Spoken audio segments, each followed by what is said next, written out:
ರಾಜ್ಯದಾದ್ಯಂತ ಭಾರಿ ಮಳೆ ಆಗ್ತಾ ಇದೆ. ಮಂಗಳೂರಿನಲ್ಲಿ ಭಾರಿ ಮಳೆಗೆ ಧುಮ್ಮಿಕ್ಕಿ ಹರಿತಾ ಇವೆ ಜಲಪಾತಗಳು. ಜಲಪಾತದ ಮೇಲ್ಭಾಗದಲ್ಲಿ ಪ್ರವಾಸಿಗರ ಹುಚ್ಚಾಟ ಬೇರೆ. ನೀರಿನಲ್ಲಿ ಕೊಚ್ಕೊಂಡು ಹೋಗ್ತಾ ಇದ್ದಂತಹ 5ರನ್ನ ರಕ್ಷಿಸಲಾಗಿದೆ. ದಕ್ಷಿಣ ಕನ್ನಡ ಜಿಲ್ಲೆ ಪುತ್ತಿಗೆ ಗ್ರಾಮದ ಬಳಿ ನಡೆದಂತಹ ಘಟನೆ ಇದು. ದೃಶ್ಯದಲ್ಲಿ ನೋಡ್ತಾ ಇದ್ದೀವಿ. ಯರುಗುಂಡಿ ಫಾಲ್ಸ್. ಈ ಫಾಲ್ಸ್ ನಲ್ಲಿ ಭಾರಿ ಅನಾಹುತವೇ ತಪ್ಪಿ ಹೋಗಿದೆ. ನೀರಿನಲ್ಲಿ ಕೊಚ್ಕೊಂಡು ಹೋಗ್ತಾ ಇದ್ರು 5 ಜನ. ಅಲ್ಲಿದ್ದಂತಹ ಸ್ಥಳೀಯರು ಅವರನ್ನ ಹೇಗೋ ರಕ್ಷಣೆ ಮಾಡಿದ್ದಾರೆ. ಜಲಪಾತದ ಮೇಲಿನ ಕಲ್ಲು ಬಂಡೆಯ ಮೇಲೆ ಅವರು ಸಿಲ್ಕೊಂಡಿದ್ರು. ಪಾಲಡ್ಕ ಸಮೀಪದ ಯರುಗುಂಡಿ ಫಾಲ್ಸ್. ಈ ಸಂದರ್ಭದಲ್ಲಿ ರೋಪ್ ಹಾಕಿ ಹಗ್ಗದಿಂದ ಅವರನ್ನ ಮೇಲಕ್ಕೆತ್ತಲಾಗಿದೆ. ಪ್ರವಾಸಿಗರನ್ನ ರಕ್ಷಣೆ ಮಾಡಿದ್ದಾರೆ ಅಲ್ಲಿನ ಸ್ಥಳೀಯರು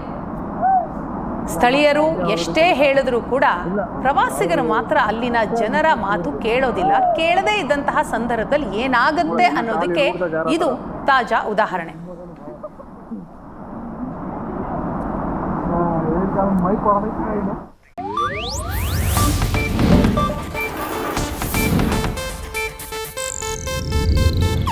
ಇದು ಏಷ್ಯಾನೆಟ್ ನ್ಯೂಸ್ ನೆಟ್ವರ್ಕ್ ಪ್ರಸ್ತುತಿ.